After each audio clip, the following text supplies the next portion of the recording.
Bismillahirrahmanirrahim. I welcome class 10th in my lecture series for chemistry. We are on chapter 11, that is the organic chemistry, and this is our second lecture on this chapter. Before moving forward towards our main topic, let's discuss some concepts that we discussed in our previous lecture. In our previous lecture, we read about the organic chemistry, that it is the study of organic compounds and their properties. Now, what are organic compounds? The simplest definition of organic compounds is the hydrocarbons and their derivatives.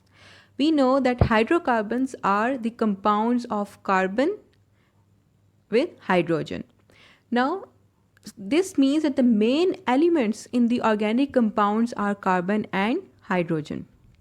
However, there are also some other elements that be present in the organic compounds, and those elements are oxygen, sulfur, nitrogen, phosphorus, halogens, and metal ions in the rare cases. We read that the organic compounds are very important for life activities. We discussed that in terms that our body contains carbohydrates, proteins, lipids, and nucleic acids, and all these substances are made up of organic compounds. Organic compounds also have the industrial importance. They may be employed for the synthesis of plastics, synthetic fibers, etc., varnishes, dyes. So this means that these compounds have an immense importance both for the living beings as well as the industrially. Then we discussed that why organic compounds are so diverse in nature. We discussed some of the reasons in our previous lecture, and we will discuss some of the reasons in today's lecture. So first reason was that of catenation. What was catenation? Catenation was the self-linking ability of carbon atom to form longer chains. Now this self-linking ability resulted in the formation of larger molecules, and this also introduced the greater diversity in the organic compounds. Second reason for this diversity was isomerism. Isomerism is a case in which the isomers are produced, and these isomers are the compounds having the same molecular formula but different structural formula. Now, since the isomers have different structural formula, so this means that their properties are also different. So this variety in difference in properties created variety in the organic compounds. Another reason for the diversity of organic compound is the formation of single, double, and triple bond by the carbon atoms. Carbon atoms can form these type of bonds with itself as well as with some other atoms or elements. And there is also the presence of different functional groups in the organic compounds that generate the immense diversity in the organic compounds. We will be discussing about the functional group later on in our upcoming lectures. For now, you just have to understand that the presence of functional group is also responsible for the introduction of diversity in the organic compounds. So in our today's lecture, we will discuss that how carbon atoms form bonds and what kinds of bonds are being formed by the carbon atom, single and the multiple bonds.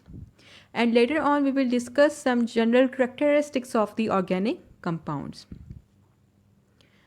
Now, carbon atoms form three types of bond: single bond, double bond, and the triple bond.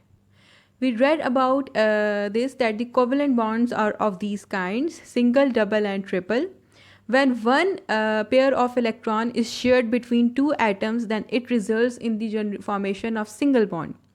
However, when two pairs of electron are shared between same atoms, then it results in the creation of double bond. And when three pair of electrons are shared between two same atoms, then it results in the formation of a triple bond. Now suppose we have an organic compound which contains more than two carbon atoms, and there is a covalent bond that is shared between two carbon atoms. Then we can show that covalent bond like this. 4 valence electrons in the valence shell of the carbon atom, and out of these 4 electrons, 1 electron in each carbon atom is shared with 1 electron of another carbon atom. Now this means that a single pair of electron is being shared between 2 carbon atoms. Now that single pair of electron is shared between these 2 carbon atoms, therefore it will result in the formation of a single bond. Now we have another case in which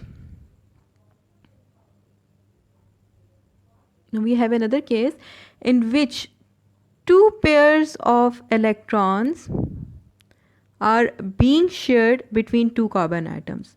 Now since these 2 pair of electrons are shared, therefore it would result in the formation of a double bond between these 2 carbon atoms. However, if 3 pairs of electron is shared between 2 carbon atoms, then it would result in the formation of the triple bond. Now, the creation of these bonds results in the formation of different kinds of organic compounds. We will read it further in upcoming lectures, that all the compounds having single bond between carbon atoms are called as alkanes, and the compounds having double bond between carbon atoms are called as alkenes, and the compounds having triple bond between carbon atom are called as alkynes. Now, because of the different nature of bond between carbon atoms, this means that the class of compound for organic compounds has been changed. Now, alkanes has different properties from alkenes, and alkenes have different properties from alkynes. Now, since there arose a difference in properties between these classes of compounds, so it introduced a diversity, a variety in those organic compounds. So this is how the kind of bond also generate diversity within that organic compound. Carbon do not only form bonds with itself, but it can also form bond with other elements. Like you may see here, carbon is forming double bond with nitrogen atom, carbon is forming double bond with sulfur atom. In this case, carbon is forming double bond with oxygen atom, and in this case, carbon is forming triple bond with nitrogen atom. Now, this is creating further diversity within those organic compounds. In addition to the formation of multiple bonds of carbon atoms with carbon atom itself or with other elements, there is also the presence of functional group within the organic compounds that generate diversity. What are functional groups? Functional groups are basically the common groups of atoms within the organic molecule.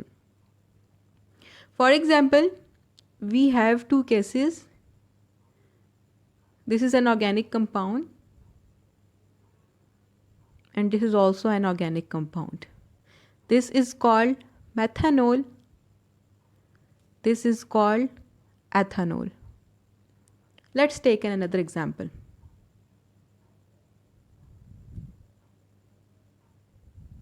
This organic compound is called as propanol. Now, if you observe these compounds, you may notice that there is a common OH group in 3 compounds, these 3 compounds. This common OH group, it's basically the group of atoms. What kind of atom? Oxygen and hydrogen. Now, this OH group is common in 3 compounds, and because of the presence of this common group of atoms, these compounds have similar characteristics. So all the compounds which have common group of atoms comes in one class of the organic compounds. Now these compounds may have different kinds of functional group. I wrote an example for alcohols these three compounds are representing the class of alcohols having the functional group OH. Now, this is not the only functional group that is present in the organic compounds. There are also other functional groups that may be present within the organic compounds. So these functional groups also introduce diversity within the organic compounds. So these groups that are called as the common group of atoms within the organic molecules are called as the functional groups, and these groups add diversity as well. So because of these reasons, more than 20 million chemical compounds are known, and out of those 20 million compounds, 95% compounds are organic in nature. So with this figure, you can estimate that how much organic compounds are diverse in nature and how much they are more as compared to the inorganic compound. Now, we will discuss certain characteristics of the organic compounds that is generally present in all kinds of organic compounds. First one is that of occurrence. Most of the organic compounds, as we read in our previous lecture, comes from living beings or things that were once living. For example, you may see here that in the animals, there is the presence of proteins and fats and oils, and we get the proteins if we eat eggs, mutton, chicken, beef and fish. These proteins are the organic compounds. Similarly, fats and oils, they are derived from animals. How? They are present in the milk, they are present in the butter, they are present in the cheese. Similarly, in the living plants, carbohydrates, proteins, vitamins and oils are present, and they are all, what are they? They are all the organic compounds. However, if we take the dead plants, then dead plants may also be responsible for the formation of coal or petroleum gas. This coal and petroleum gas is generally called as the fossil fuel. Now, when the dead remains of the plants remain in the deeper portion of the earth for a longer period of time, then because of the increased pressure, those dead remains got converted into the fossil fuel, into the coal and petroleum gas. So from how these fossil fuel are derived, they are derived from the dead remains of those species that were once living. So these dead plants are also the source of organic compounds, and they also contain the organic compounds. Second characteristic of the organic compound is that their composition contains these elements: carbon, hydrogen, oxygen, nitrogen, sulfur and phosphorus. Means these organic compounds are made up of these kinds of elements. Now in the carbohydrates, elemental composition of the carbohydrate is that carbon, hydrogen and oxygen. This means that all carbohydrates are made up of three elements: carbon, hydrogen and oxygen. Lipids are made up of carbon, hydrogen and oxygen. However, in rare cases, nitrogen and phosphorus is also present in them. Nucleic acid are made up of carbon, hydrogen, oxygen, nitrogen and phosphorus. And the proteins are made up of carbon, hydrogen, oxygen, nitrogen and sometimes sulfur. So if you observe that all these are the organic compounds and all these contains elements that are mentioned here. So this is the elemental composition for all the organic compounds. We also read that in some cases certain metal ions are also present. This big structure is about representing the structure of hemoglobin protein, and it is its molecular structure, and you may see here that in the middle there is the presence of an iron atom. Now if you see this compound, then you will observe that it contains carbon, hydrogen, nitrogen as well as the iron metal atom.